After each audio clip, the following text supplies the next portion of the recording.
Hello, I'm Dango Rose. Welcome to the Mountaineer Podcast, where everybody's listening.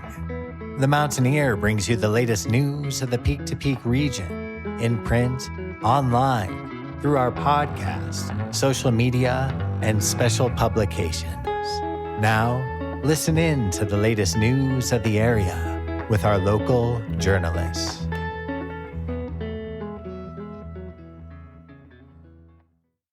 Hello there, everybody. Welcome to Music of the Mountains, Where to Be and What to See, brought to you by the Mountaineer Podcast. Today, I'm bringing back a previously featured artist to talk about a new angle of his current musical work. Today's episode features Christopher Caligaris talking about his musical project, Godlazer. We've had him on the podcast before, and you can check out a previous episode of the podcast to hear that original interview. This interview was conducted on March 4th, 2026, and in the last 3 weeks, a lot has already developed since this interview.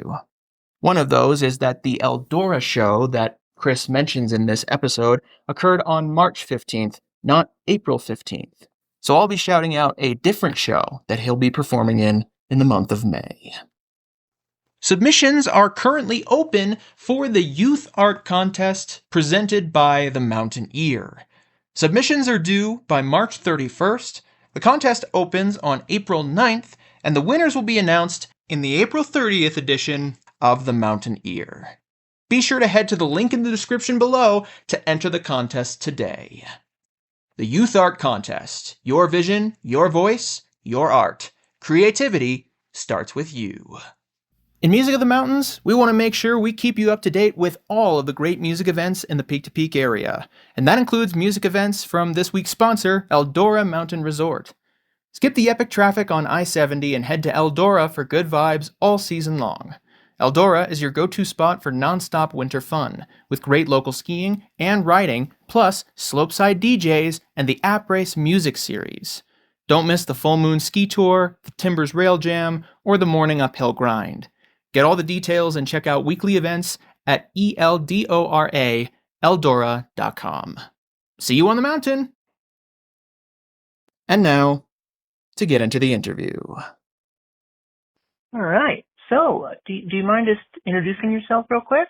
Sure. My name's Christopher Caligaris, and I do a music project called Godlazer. Sweet.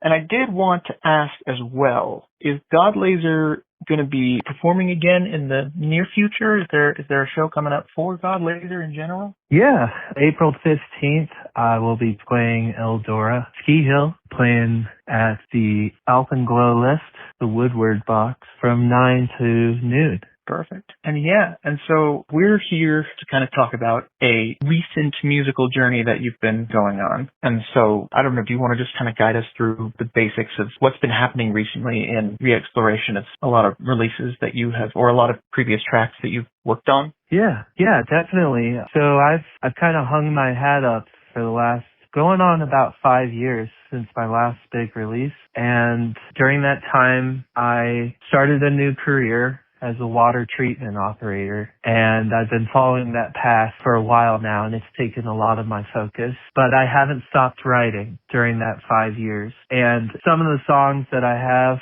coming out are as old as the whole lockdown during COVID. I was writing music then, and as new as tracks that I've been writing this year. So it really spans quite a long time now for me. And I'm sitting on about 22 tracks, 14 of which I think are almost ready to release. And a big part of what's inspired me to dive in deep lately has been the pain of learning that my father has been diagnosed with terminal cancer again. He got cancer in 2015 and beat it, we thought, but it came back again. And I wrote an album then dedicated to him called Every Breath Precious, because he had lung cancer. And I'm almost hesitant to call the next album Every Breath Precious 2, Part 2. I haven't decided yet on the title of this next album. But a lot of my process, a lot of the process of making music for me is therapeutic. And it's through a lot of my own pain and suffering that I start to come to songs that I feel like have meaning and have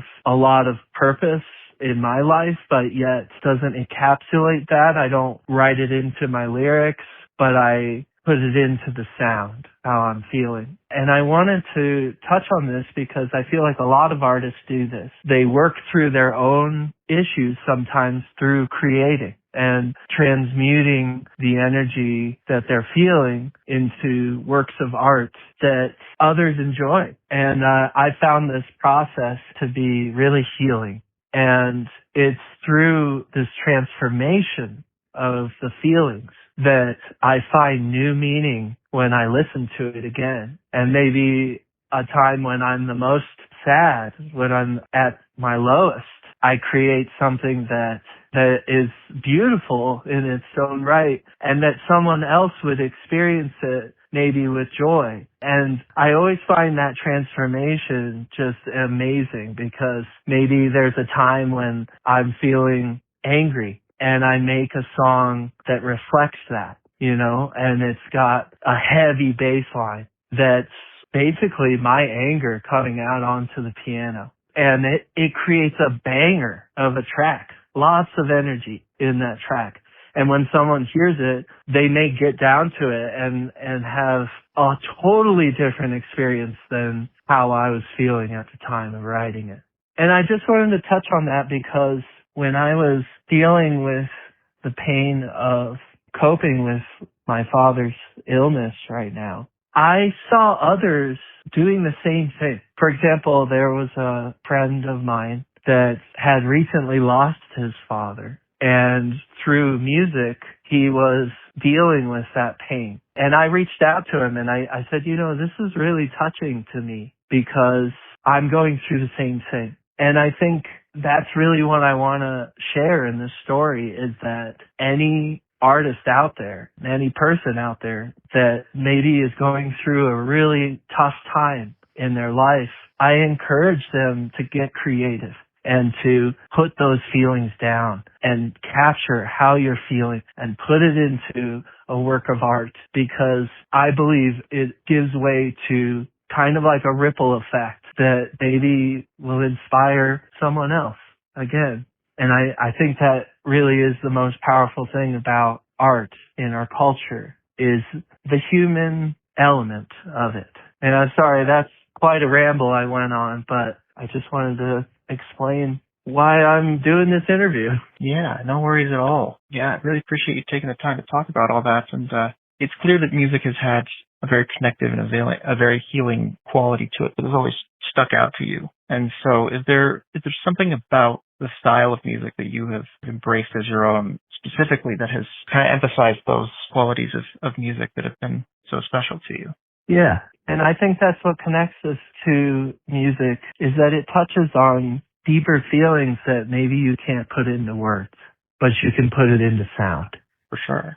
And one of the things that I was curious about in terms of looping you back in is inspirations that have kind of hit you over the years in terms of especially artists and albums that have stuck out to you. We have a new supplementary publication called The Caribou Currents, and we're doing a column called Under the Influence. So I wanted to check with you if there were a couple of albums especially that have really stuck out to you and influenced a lot of that over the years.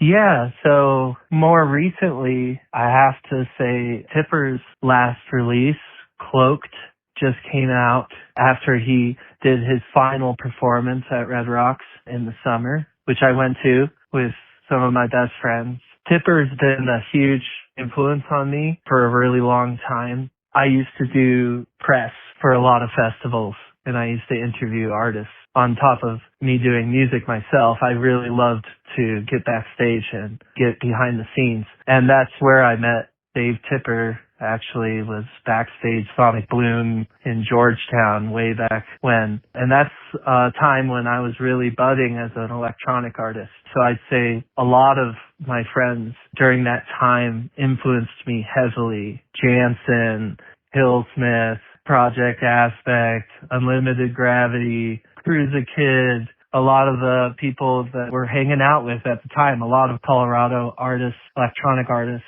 they have influenced me heavily. And it's funny enough, I actually was more of an instrumentalist before I got into DJing or making bass music. I played in a Nordic death metal band in high school, played lead guitar. I was an instrumentalist through and through. And so it was when I moved to Boulder that I started to get exposed to the underground electronic music scene. And so a lot of artists in those circles really influenced the music that I was making at the time, which then ultimately became Godlazer. I made my first album in 2010, and I have quite a few releases since then, but all of them influenced by the same kind of underground music scene, which was the underground bass music scene in Colorado. Yeah, so, and a lot of artists that I got to play with also influenced me. I opened for the Crystal Method, for example.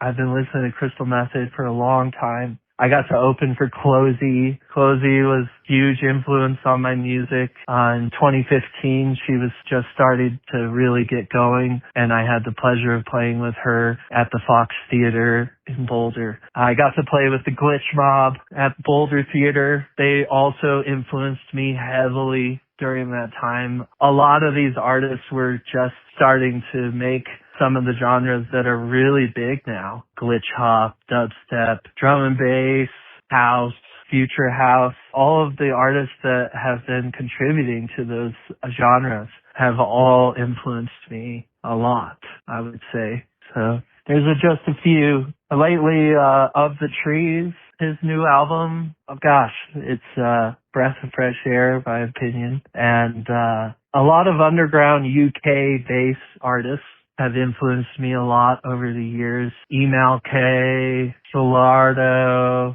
Tipper is a UK artist. A lot of that bass sound out of there has influenced me a lot. UK dubstep, garage, all that has had an influence on my sound. But I also like to bring more live instruments into the mix. Pianos, bass sounds, acoustic drums, you know, a lot of elements that maybe aren't totally specific to electronic. And so it's kind of a blend of a lot of different sounds in my arsenal. Amazing. And in general, as an artist, what has been most expressive to you about the music that you've kind of delved into, especially since it is more instrumental and it does focus more on the feeling of the actual music and not necessarily full on, lyrical message. So what do you think is most expressive about what you have ended up creating over the years? Yeah, I feel like a good song comes from a human place to begin with. One of the reasons I moved up here to the mountains from Boulder was to get away from a lot of the influences around me and find my own sound and find who I am and what my music sounds like. And for a while, I stopped listening to anyone. And I started to just listen to myself and listen to what's coming through me. And I think that touches on what Godlazer is even about for me. The Godlazer, in my opinion, is the energy that comes through you from this place of unknown origin. Right? So you get this inspiration that flows through you. It can happen on stage. It can happen in the studio where whatever instrument you're playing on, all of a sudden you're in this butter zone where everything's clicking and this energy, I feel like, just comes through you and you're like this vessel for creative energy. And that's the Godlazer coming through you, right? And so I would go up to the mountains, sitting on the top of a mountain by myself and just meditate and not think about anything, right? Try to think about stillness, just total emptiness. And there, a melody would start to come through for me. And all of a sudden, this melody would come through me so strong that I would say, wow, that is an amazing melody. I'm going to sing it. I'm going to sing this melody the whole way down the mountain to my car. I'm going to get in my car. I'm going to keep singing this melody all the way to my studio, get into my studio and jam it out on the piano and hit record. And that's the beginning of my track. And after I started doing this kind of thing where I really focused on what's coming through me, and listening to it. I think that's when I started to create things that were bigger than myself. And it resonated with a lot of people. They listen to it and they go, dang, I really love that melody. How did you come up with that melody? And it's through just sitting with yourself that sometimes I get the best inspiration I could ask for. It doesn't always happen, but when it does, it can be really powerful. For sure. And what's been most personally affecting to you about coming back to this music after all this time, but at this time in your life and just in general coming back to it? Yeah, so I gotta say I've been going through a lot of pain around my father having a 6-month diagnosis. It hits you like a ton of bricks when a doctor tells you, this can't be cured and this is the end, And for me, I didn't have anywhere to get that out. I was trying to do it in one way or another, and then I remembered how music can help you get through things like this, help you make sense of things like this, and find something meaningful in all of this. And after I started to realize that this has always been there for me and was originally a lot of the reason why I did music, was to deal with a lot of things growing up and, just being human in general. I think the whole pain of losing my father has ignited something in me that says, stop ignoring the creative side of yourself and start to express that and dive into it head first. And it was like a light that just switched on all of a sudden after years of writer's block and fear and doubt on what I was creating and creating these songs that never got finished.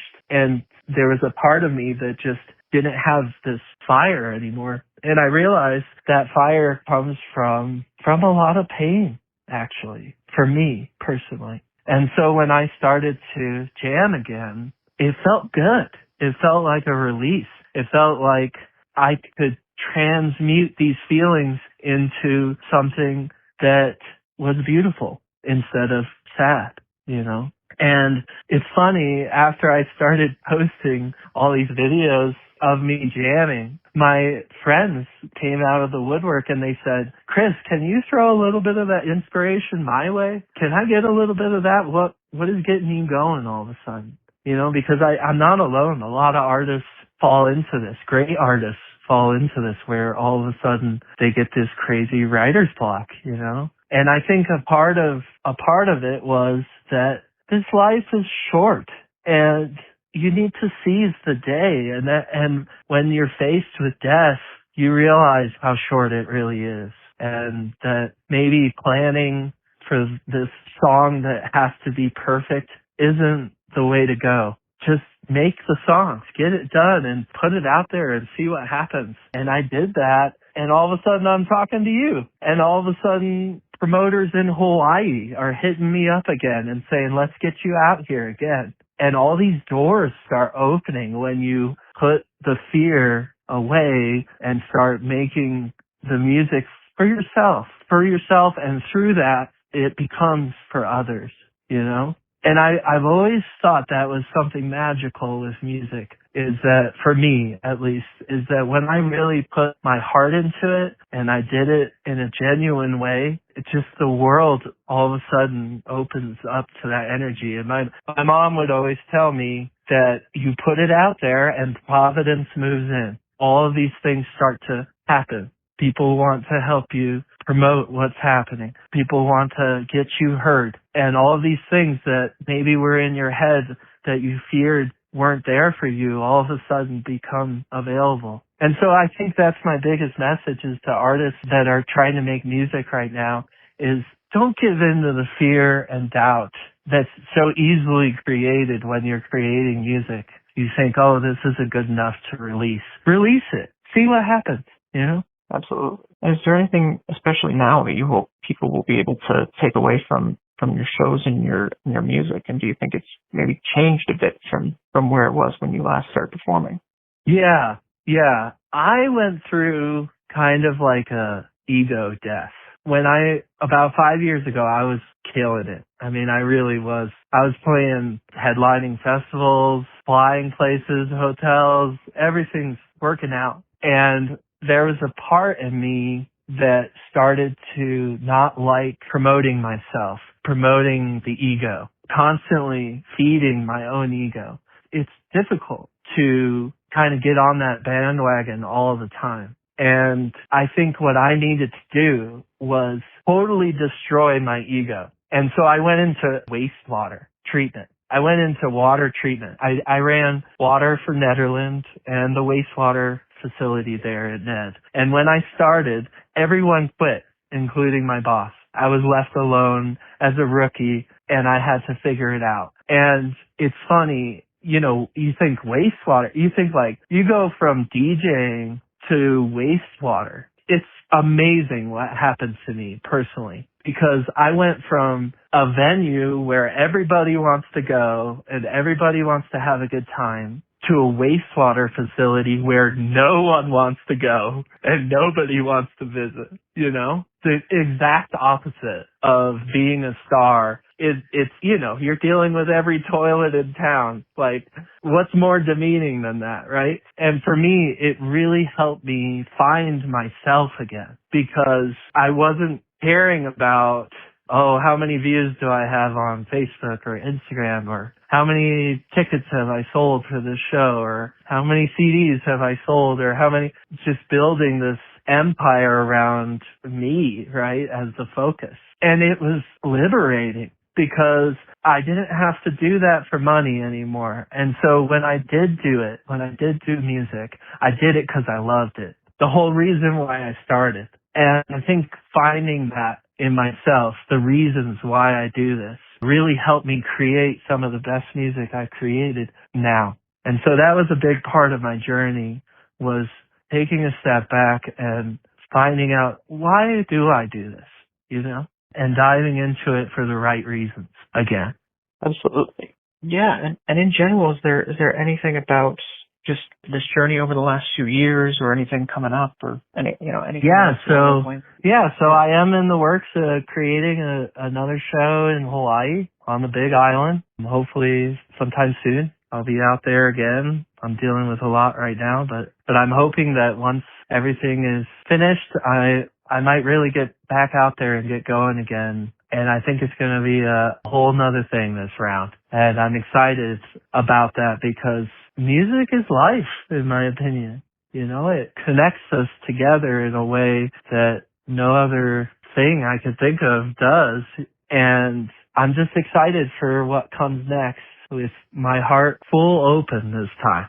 Absolutely. Yeah, I don't know. I think unless there's something else in general that we wanted to make sure we talked about, I think those are all the big questions I have. I wanted to mention one thing about my father that I think is just a cool thing about growing up with my dad that shapes who I am. So my father's hard of hearing, and he's never told me to turn it down. Ever. Okay. And I used to jam at my house in Colorado Springs, and I would be blasting it. I mean, so hard that the cops would be showing up at my front door, and my dad would be in the room saying, "Hey, sounds good, Chris," while they're knocking on the door. And I have to give it up to him, because he's always believed in me. And when he did come out to shows and to support me, you would find him in the backstage. A lot of people called him Papa Laser, and I've always loved that. So I just want to shout out to my dad, Dave Caligaris, for always supporting me and allowing me to do what I do with no restrictions. So, yeah. Beautiful. Thank you so much for coming on and talking about this, and even throwing out the interview in the first place. This was really great. Awesome. I really appreciate your time, and I can't wait to see what happens next here. Absolutely. Thank you so much, Chris, for coming on board and joining us for the podcast again. It was great hearing your new perspective on this ongoing musical journey. Godlazer, along with Craig Beeman and B Random, will be performing in Silent Disco downtown at The Vault, located at 26 Peak to Peak Highway in Netherlands, on Friday, May 15th, 2026, starting at 5 p.m. and going until 9 p.m. It's a free entry event. It's sponsored by the Netherlands Downtown Development Authority. It's coordinated by Stephanie Andelman, and all proceeds benefit the Peak to Peak Endurance Foundation. To keep up with Godlazer's music and shows, you can find him on Facebook and Instagram, and you can listen to his tracks wherever you get your music. Thank you so much, everybody, for tuning in to this week's Music of the Mountains, Where to Be and What to See, brought to you by the Mountain Ear Podcast. Be sure to keep an ear out for the next episode. If you're interested in supporting the Mountaineer newspaper, then be sure to head to the mtnear.com and click on the subscribe button in the top right corner of our homepage. From there, you'll get access to our digital archives and scanned copies of our physical newspaper, and you can choose to send a physical subscription to your mailbox or to the mailbox of someone that you love. If you have any questions or suggestions about the paper or the podcast, be sure to reach out to me at media@themountaineer.com, my co-host Tyler Hickman at tyler@themountaineer.com, our editor-in-chief Barbara Hart at info@themountaineer.com, and general inquiries at frontdesk@themountaineer.com. A special shout out to our supplementary publication, Caribou Current, which will come out with its third issue very soon. You can learn more about Caribou Current by going to their website, cariboucurrent.com. Be sure to subscribe to this podcast and share it around with whoever you see fit. You can find it wherever you get your podcasts: Spotify, Apple Music, YouTube, Podchaser, and more. And finally, be sure to follow the Mountain Ear on Facebook, Instagram at mtn.ear, and YouTube. I'll see you guys next time. Have a great rest of your day.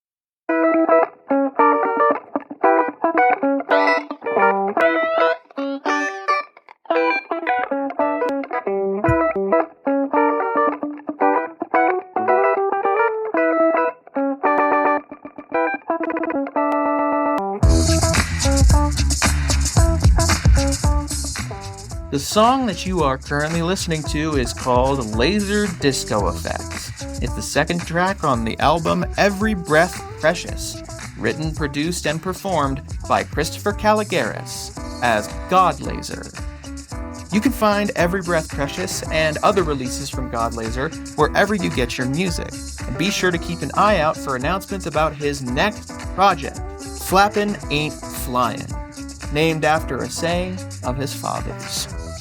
Godlazer will be performing with Craig Beeman and B Random in the Silent Disco Downtown event at the Vault, 26 Peak to Peak Highway in Netherlands. So be sure to head there on Friday, May 15th from 5 to 9 p.m. to hear him and the other DJs perform.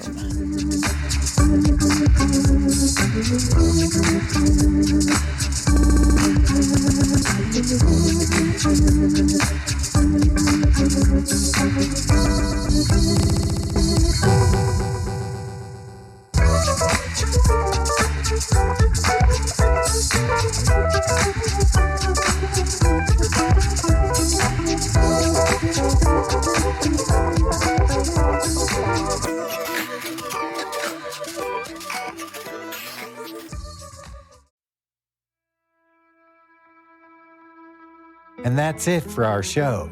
Subscribe online to get more access to more news, weekly updates to our community calendar, and a link to our YouTube channel by visiting themountaineer.com. Be sure to use the coupon code PODCAST when subscribing for a 10% discount, only available to our listeners. If you are in the local Peak to Peak area, be sure to pick up a print edition of The Mountaineer at a local business. I'm Dango Rose. Thank you for listening.